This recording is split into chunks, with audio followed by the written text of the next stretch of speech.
Dying Marriage, Guide for Couples Who Care. However, if you face difficulties all the time, and indifference keeps growing, then probably you deal with a dying marriage issue. What is a dying marriage? It is quite a common situation as people can't have the same relationship all the time. If you do not want to mix ordinary problems with more serious difficulties, then explore dying marriage signs. In case you start to feel bad about yourself because of your partner, then you should consider this issue more carefully. Worsening self-esteem is one of the main signs of a dying marriage.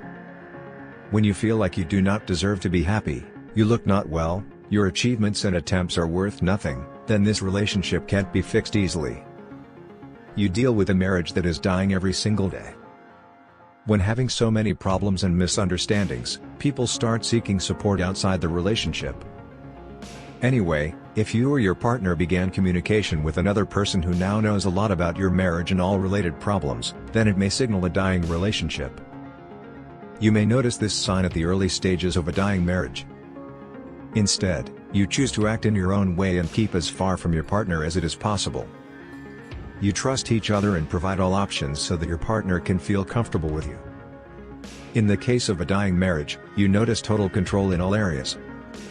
One morning you wake up and realize that you feel nothing toward your spouse and only kids make you stay together. At this good minute, you decide to keep marriage and look for some ways to make your family life less stressful at least for some period of time. How to help a dying marriage?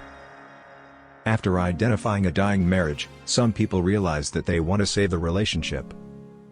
How to revive a dying marriage? It must be the first thing to do in a dying marriage. You can't know for sure what your partner thinks until you talk directly. Focus attention on the way you feel rather than blame your spouse for everything. Use this conversation as a bridge to a new better level of closeness with your partner. In case your spouse realizes current difficulties and is ready to overcome them, then you need to work out a plan on how to save a dying marriage. The point here is to start creating new happy moments together. With so a busy way of life, people often forget to keep the fire. This way, you may revive your relationship and start to evaluate your family again. Unfortunately, dying marriage is what many couples are facing. Therefore, once you deal with a worsening of a relationship that has been so happy recently, you may feel mixed up. Study the above-mentioned signs and ways to cope with this situation. Putting in the mutual effort will help you save your marriage without any doubt.